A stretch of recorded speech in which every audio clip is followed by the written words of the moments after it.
Atas nama pemerintah Provinsi Selatan, menyampaikan terima kasih dan apresiasi yang setinggi-tingginya kepada Dewan Ekonomi Indonesia Timur yang telah berupaya berkontribusi positif kepada pembangunan terkhusus Sulawesi Selatan dengan memberikan tentu masukan-masukan, input-input yang nantinya dari pengurus ini dapat berkontribusi positif dan melahirkan ide-ide, gagasan-gagasan yang dapat kemudian mempercepat akselerasi pertumbuhan ekonomi di Sulawesi Selatan dan Indonesia pada umumnya.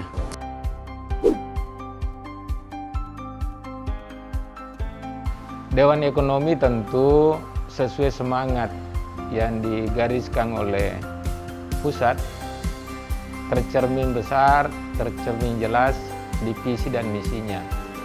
Bahwa Dewan Ekonomi ini mencoba menggagas pertumbuhan ekonomi di Indonesia Timur, khususnya di Sulawesi Selatan, karena melihat potensi alam, potensi sumber daya manusia, dan potensi lainnya itu sangat besar. Makanya Dewan Ekonomi Indonesia Timur ini diharapkan hadir ya untuk menggali potensi ekonomi di 12 provinsi.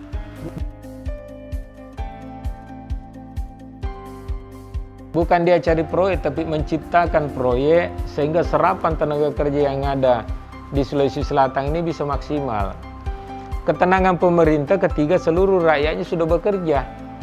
Nah, Dewan Ekonomi melihat pekerjaan banyak, tapi belum ada yang mengelola. Belum ada yang kelola, belum ada yang mengupgrade, belum ada yang memberikan pola kerja yang baik, sehingga ruang kerja kita ini masih kelihatan sempit. Ya, terbukti bahwa setelah saya rapat kemarin dengan Dinas Tenaga Kerja, kita bangga kalau kita mengatakan tenaga kerja kita kirim ke luar negeri sekian ribu. Saya tidak bangga sebenarnya, karena kami di dunia usaha banyak tenaga kerja dari luar masuk. Nah, kenapa potensi yang ada ini kita lepas?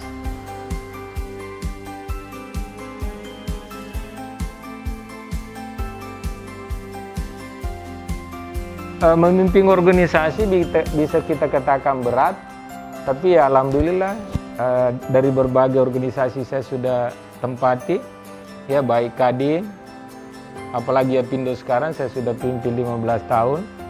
Ya, menempatkan orang itu harus pas, sehingga dia merasa nyaman dan bisa berkarir di situ. Nah, mereka ini satu WKU, ada 3 WKU yang kami miliki.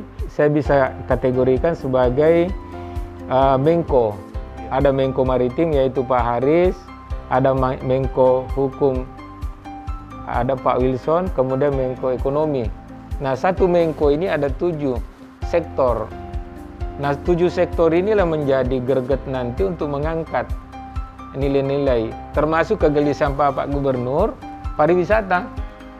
Saya sudah sampaikan Pak Gubernur, setelah pelantikan, insya Allah Pak Gubernur lantik kami di Patingaluan, ya, Rujab, kami akan bergerak mencoba merilis, mengidentifikasi seluruh pariwisata yang ada, dan akan kami nanti usulkan pariwisata jangka pendek di masa pandemi ini yang harus kita sentuh. Nah, tentunya dengan menyampaikan ke Pak Gubernur hasil kajian kami, ya kalau Pak Gubernur ada APBD-nya mau perbaiki atau mau tingkatkan, silakan. Tapi kalau Bapak Gubernur menganggap bahwa butuh investor, ya maka Dewan Ekonomi akan mengeksekusi lagi. Ya, dengan cara tentu 3 hal. Pertama, tentu kita akan desain dengan arsitektur yang baik, sehingga kecenderungan pariwisata itu dan keindahannya bisa kita angkat, bukan merusak.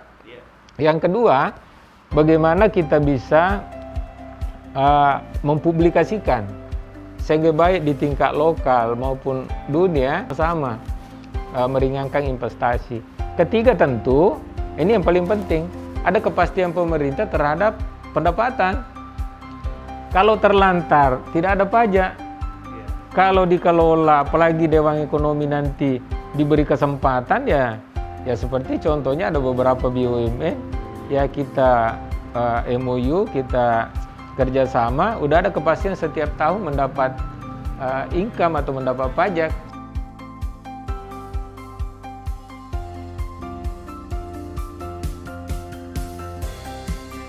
Sebenarnya berbicara program utama Pak Upi, satu WKU itu ada 7 bidang atau sektor, ya.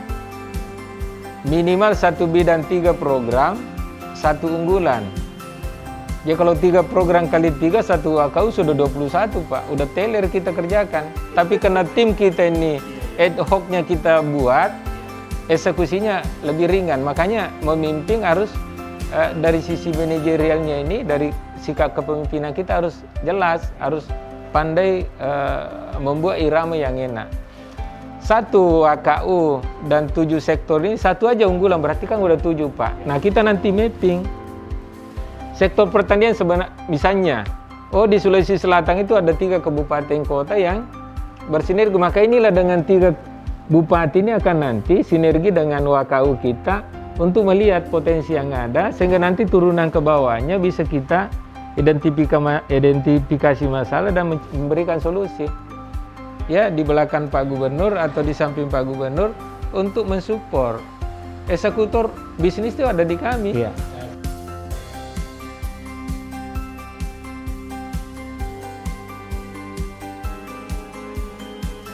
Yang pertama, harapan saya bahwa anggota saya kan pebisnis. Berarti pikiran-pikiran bisnis pasti mengalir. Berarti dengan adanya pikiran bisnis sesuai tugas atau tupoksinya terhadap bidang, ketika dia melihat suatu masalah maka dia mampu mengeksekusi. Ujungnya adalah periuknya sudah bergerak, sudah terisi.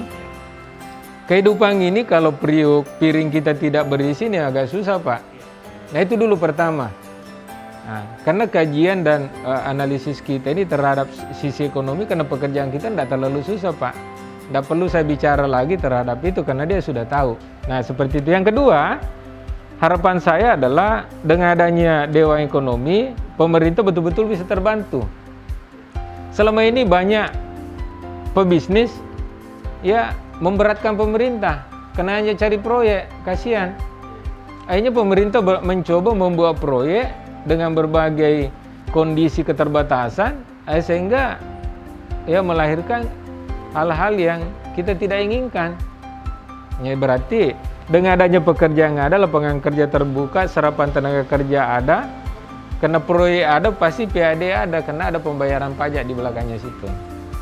Nah, ketiga adalah tentu harapan saya kehadiran Dewan Ekonomi ini membuat nyaman masyarakat, karena kami bukan organisasi yang hanya mengeritik dan hanya mengeluh. Kami datang ini membuat bisnis, melihat potensi kita angkat.